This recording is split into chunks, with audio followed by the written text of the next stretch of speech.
Pembelaan pribadi atas nama terdakwa Haji Juat Effendi dalam perkara tindak pidana korupsi nomor 19 garing PIT B garing TPK garing 2013 garing PN Jakarta Pusat. Pengadilan Tindak Pidana Korupsi pada Pengadilan Negeri Jakarta Pusat. Terdakwa 2, nama Haji Juat Effendi, tempat lahir Makassar, umur 59 tahun, lahir pada tanggal 27 Juli 1954, jenis kelamin laki-laki, kebangsaan Indonesia, tempat tinggal perumahan Taman Modern Blok C4 nomor 2 Cakung, Jakarta Timur, agama Islam, pekerjaan Direktur HRD dan GE PT Indo Guna Utama. Dibacakan pada hari Rabu tanggal 19 Juni 2013 di dalam persidangan perkara pidana nomor 19 garing PIT B garing TPK garing 2013 garing PN Jakarta Pusat. Izinkanlah sejenak saya sebagai seorang pesakitan yang duduk sebagai terdakwa 2 menyampaikan pembelaan pribadi yang saya buat sendiri di balik kebuntuan pikiran saya dan dinginnya tembok penjara yang tidak pernah terpikirkan sebelumnya. Di saat saya yang berusia lanjut seperti ini harus dihadapkan dengan permasalahan ini.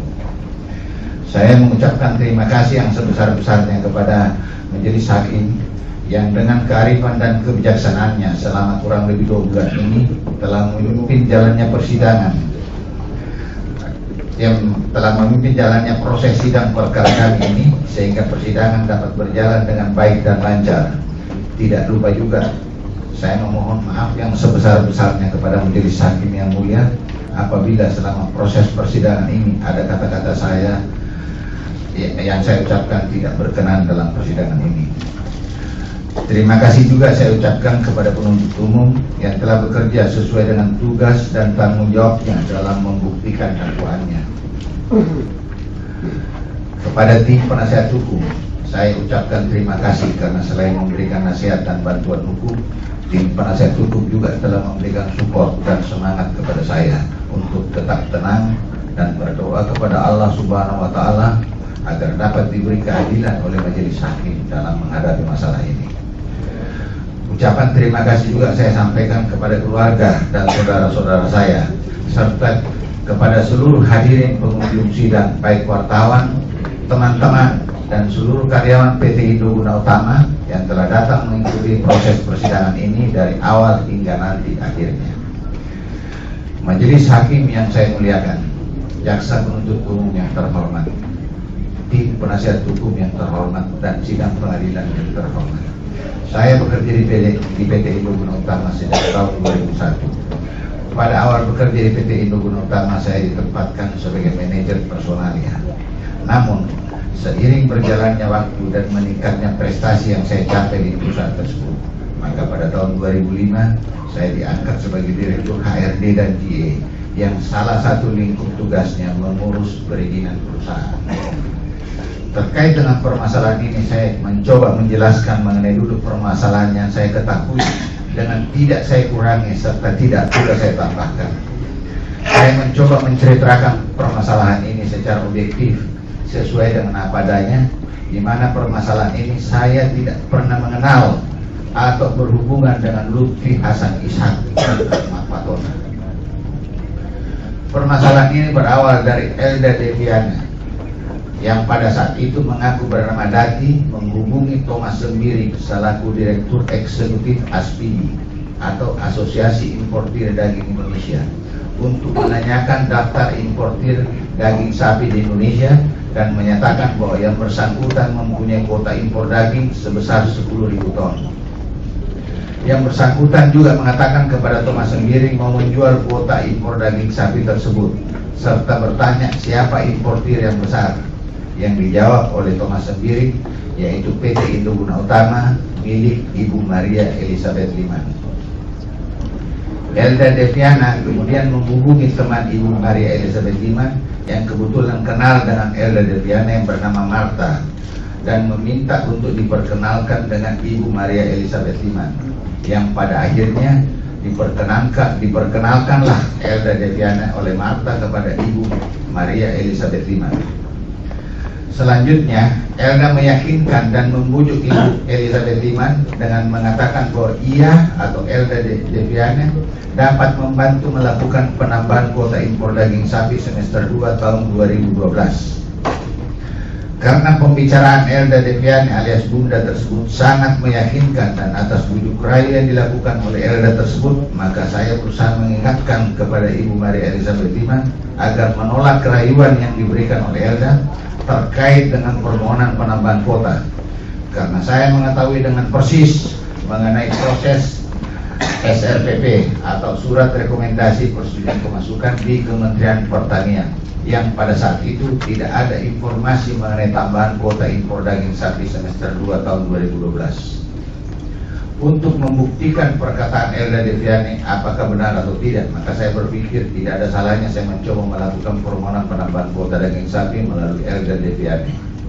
Karena disetujui atau tidaknya permohonan tersebut tergantung dari rapat Menteri Pertanian, Menteri Perindustrian, Menteri Perdagangan, dan Menko Perekonomian.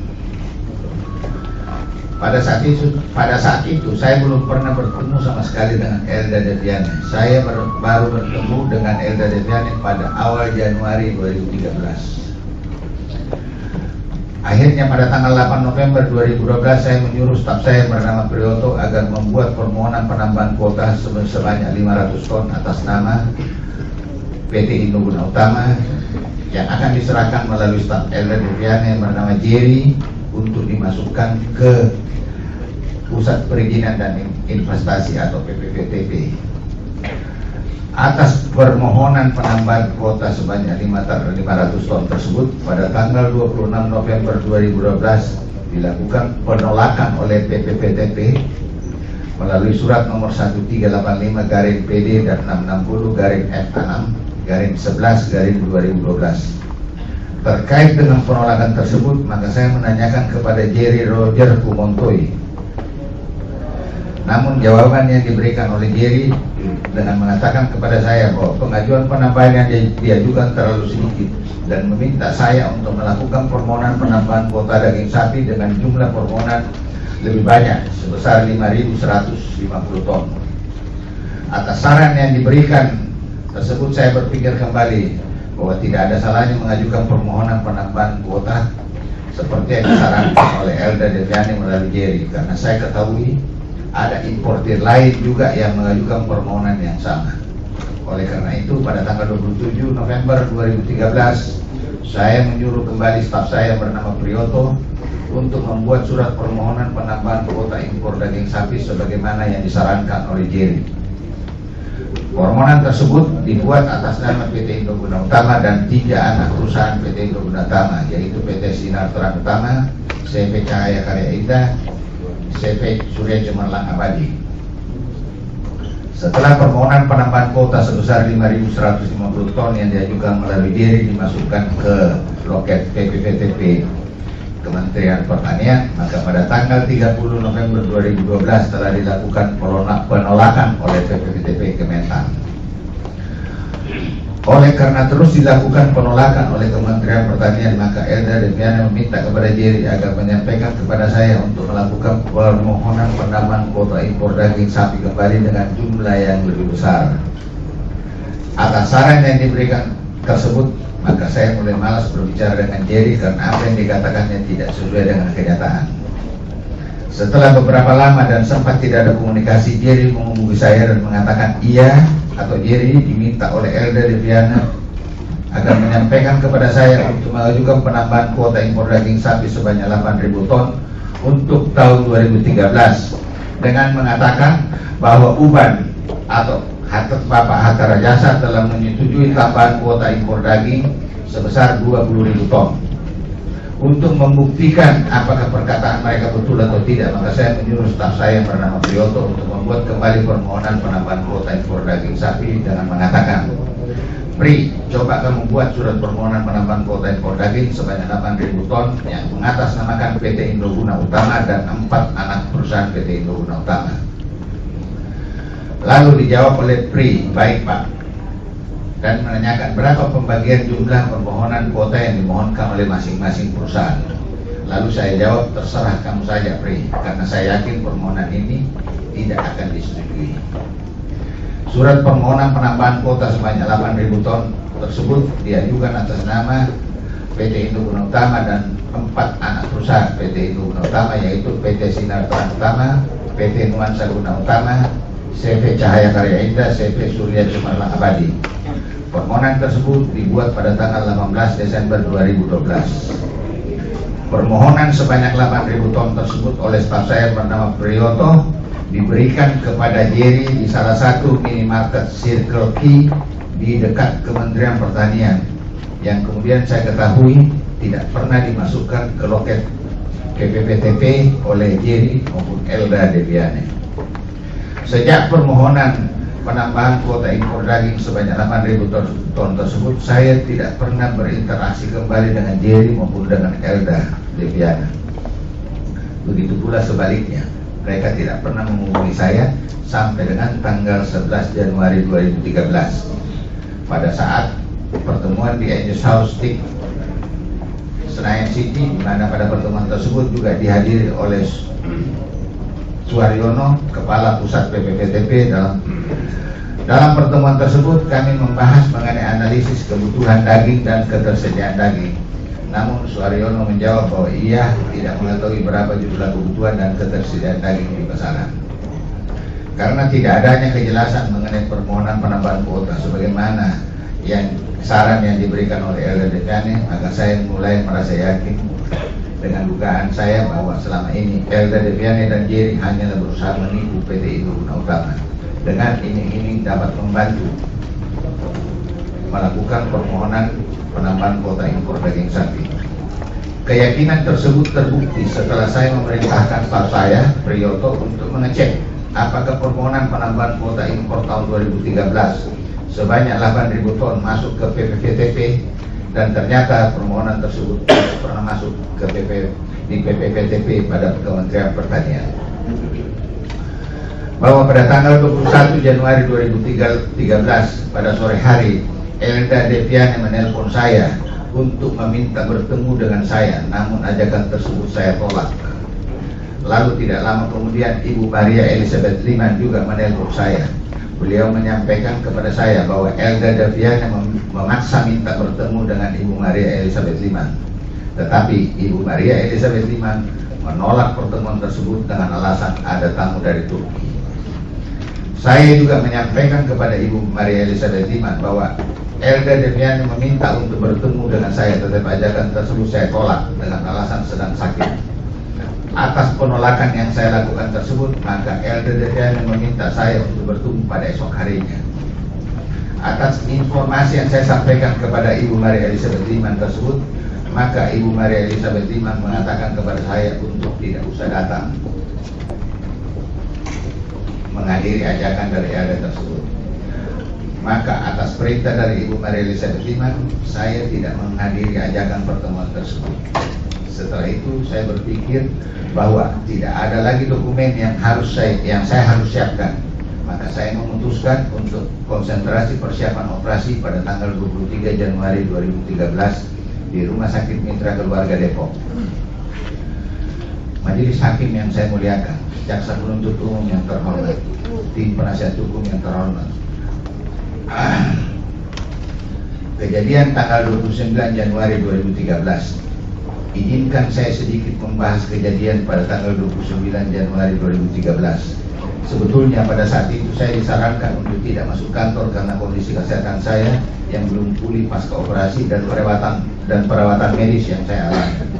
Dokter yang menangani kesehatan saya menyarankan untuk tetap beristirahat hingga tanggal 30 Januari 2013. Saya pulang dari Rumah Sakit Mitra Keluarga Depok pada tanggal 27 Januari 2013. Sedangkan pada tanggal 28 Januari 2013 saya istirahat di rumah.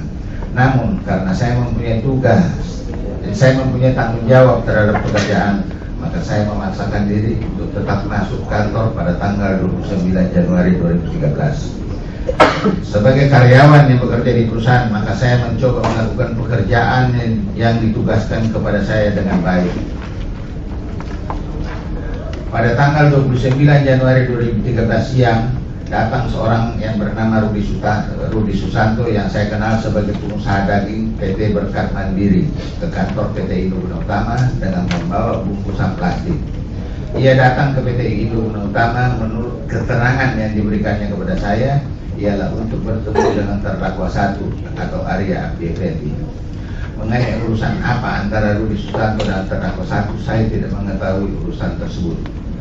Maka saya menyuruh agar Rudi Susanto menunggu di ruangan sambil menunggu kedatangan terdakwa 1. Tidak lama kemudian terdakwa 1 atau Arya Abdi Effendi masuk ke dalam ruang kerjanya dan menemui Rudi Susanto. Setelah itu saya melihat Budi Rahayu atau kasir PT Indo Guna Utama mengantarkan uang kepada terdakwa 1 atau Arya Abdi Effendi dalam bungkusan plastik yang saya tidak ketahui jumlahnya berapa. Kemudian terdakwa 1 atau Arya Abdi Effendi berkata kepada saya bahwa dia akan memimpin rapat dan menitip pesan kepada saya bahwa sebentar apabila ada ustadz datang, tolong agar terdakwa 1 atau Arya Abdi Effendi dipanggil. Sekitar pukul 16 waktu Indonesia bagian Barat, saya mendapat laporan dari sekretaris terdakwa 1 atau Arya Abdi Effendi bahwa tamu terdakwa 1 sudah tiba di PT Indo Guna Utama. Kemudian saya turun ke ruangan resepsionis dan membawa ustadz tersebut serta meminta tolong bawakan bungkusan plastik ke mobilnya kepada saya. Oleh karena itu, bungkusan plastik tersebut saya bawa dari ruangan rapat menuju kendaraan ustadz dan saya taruh di jok belakang mobil.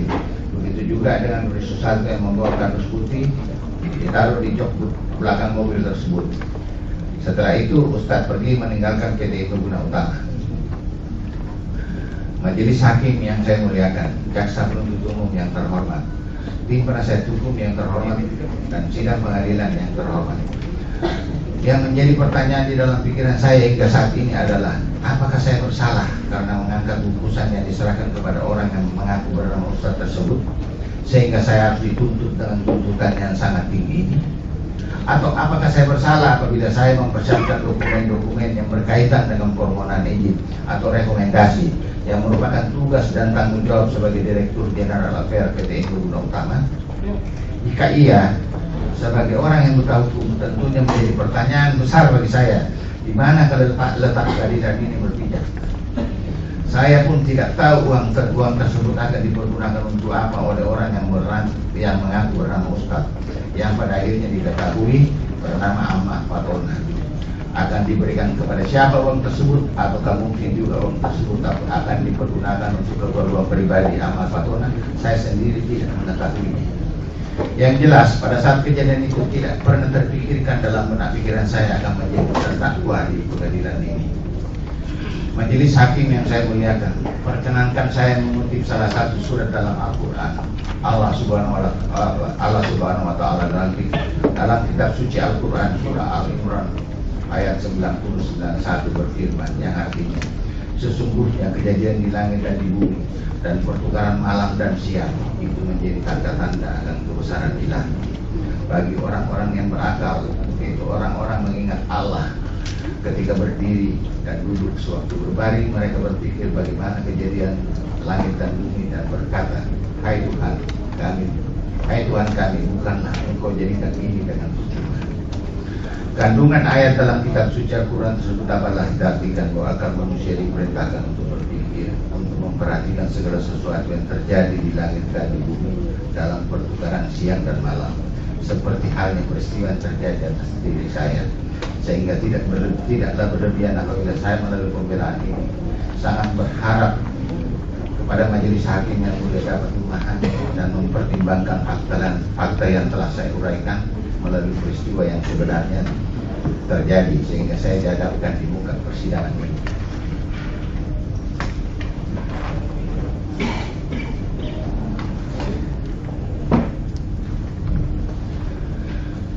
Majelis hakim yang saya muliakan, jaksa penuntut umum yang terhormat, tim penasihat hukum yang terhormat, dan sidang pengadilan yang terhormat.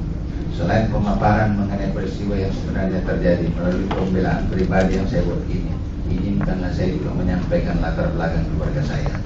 Saya memiliki keluarga yang bahagia, harmonis dan penuh kasih sayang, dengan menikahi istri yang bernama almarhumah Haja Intan Adibat. Pernikahan kami tersebut dikaruniai 3 anak. Namun kebersamaan saya dengan istri saya tersebut tidak berlangsung lama karena Tuhan berkehendak lain, yaitu dengan memanggil almarhumah istri saya tercinta. Saya kembali menikah dengan istri yang saya cintai dan mencintai saya. Dari pernikahan ini kami dikaruniai seorang anak yang masih kecil dan sangat kami sayangi serta memerlukan kasih sayang dari orang tuanya. Majelis hakim yang saya muliakan, jaksa penuntut umum yang terhormat, tim penasihat hukum yang terhormat, dan sidang pengadilan yang terhormat. Berdasarkan tuntutan yang diajukan oleh jaksa penuntut umum terhadap saya dengan tuntutan selama 4 tahun 6 bulan adalah sangat memberatkan bagi saya. Tuntutan tersebut baik secara langsung atau tidak langsung merupakan pukulan psikologis yang sangat berat bagi saya dan keluarga, yang dapat berakibat menghancurkan harapan, cita-cita, dan masa depan kami sekeluarga. Majelis hakim yang saya muliakan, pada saat ini saya sudah cukup berumur dan di saat ini saya ingin membahagiakan orang-orang yang saya kasihi, yaitu keluarga saya dan keluarga besar saya. Bagaimana nasib saya apabila saya terlalu lama di penjara? Bagaimana pula nasib anak dan istri saya yang perlu bimbingan dan kasih sayang dari saya sebagai kepala keluarga? Majelis hakim yang saya muliakan, saya meyakini tujuan hukum tidaklah hanya untuk menjamin adanya kepastian hukum, melainkan juga harus mewujudkan keadilan. Pengadilan bukanlah semata-mata tempat untuk menghukum orang yang bersalah, melainkan tempat untuk menegakkan keadilan. Setiap orang yang diajukan ke pengadilan belum tentu bersalah. Saya mengutip yang dikemukakan oleh mantan Ketua Mahkamah Konstitusi Profesor Muhammad Mahfud MD sebagai berikut, bahwa penegakan hukum harus mengutamakan rasa keadilan dan berlandaskan hati nurani. Karena itu, ketika penerapan peraturan hukum atau formal tidak menunjukkan rasa keadilan dan hati nurani, peraturan itu dapat dilanggar. Saat proses hukum secara formalitas sudah ditetapkan dengan benar, tetapi dalam penerapannya juga melanggar keadilan, hati nurani, dan hak asasi manusia, maka hakim harus memprioritaskan keputusan berdasarkan keadilan, hati nurani, dan hak asasi manusia. Oleh karena itu, kepada majelis hakim yang mulia, saya mohon membebaskan saya, atau apabila majelis hakim berpendapat lain kiranya memberikan putusan yang seringan-ringannya kepada saya, sehingga saya masih ada waktu dan kesempatan untuk memperbaiki kehidupan kami sekeluarga, serta mempersiapkan masa depan anak kami untuk menuju kehidupan yang lebih baik lagi. Mengingat selama persidangan saya sudah menyampaikan dengan sebenar-benarnya dan sejujur-jujurnya akan apa yang saya ketahui, serta selama ini saya belum pernah sedikit pun terlibat dalam tindak pidana dan atau dijatuhi hukuman. Menjadi terdakwa dan ditahan rasanya sudah cukup menjadi beban mental, moral, dan sosial serta tekanan batin tersendiri bagi saya dan keluarga. Untuk itu, sekali lagi dengan segala kerendahan hati, saya mohon kepada majelis hakim yang mulia untuk memberikan putusan yang seadil-adilnya. Saya dan keluarga mengucapkan terima kasih yang sebesar-besarnya, dan semoga Allah yang Maha Pengasih dan Penyayang melimpahkan rahmat, taufik, dan hidayahnya kepada majelis hakim yang mulia, sehingga majelis hakim yang mulia dapat terus menegakkan keadilan sebagaimana firman Allah Subhanahu wa taala dalam kitab suci Al-Qur'an surat An-Nisa ayat 135 yang artinya, hai orang-orang yang beriman, jadilah orang-orang yang benar-benar menegakkan keadilan menjadi saksi dalam menegakkan keadilan karena Allah, walaupun terhadap dirimu sendiri atau ibu bapak dan kaum kerabat. Jika dia kaya atau miskin, maka Allah lebih utama atas keduanya. Maka janganlah kamu mengikuti hawa nafsu sehingga kamu tidak berlakuan. Dan jika kamu memutarbalikan keadilan atau menolak menjadi saksi, maka sesungguhnya Allah adalah Maha mengetahui terhadap apa yang kamu kerjakan. Dan dalam surat Al-Maidah ayat 5 ayat 8 yang mengatakan, wahai orang-orang yang beriman, jadilah kamu orang-orang yang selalu menegakkan kebenaran karena Allah menjadi saksi yang adil. Saya berdoa semoga Allah Subhanahu wa taala memberikan taufik dan hidayahnya kepada majelis hakim yang mulia untuk bijak dalam mengambil keputusan, sehingga saya mendapat keputusan yang adil, seadil-adilnya. Saya percaya bahwa kebenaran itu masih ada, dan kebenaran yang sejati adalah milik Allah Subhanahu wa taala. Semoga Allah Subhanahu wa taala mengampuni semua dosa dan kesalahan kita. Amin. Demikian pembelaan pribadi ini saya sampaikan dan memohon kepada Majelis Hakim yang mulia menerima dan mengabulkan permohonan saya. Jakarta 19 Juni 2013. Hormat saya terdakwa 2 Haji Fuad Effendi.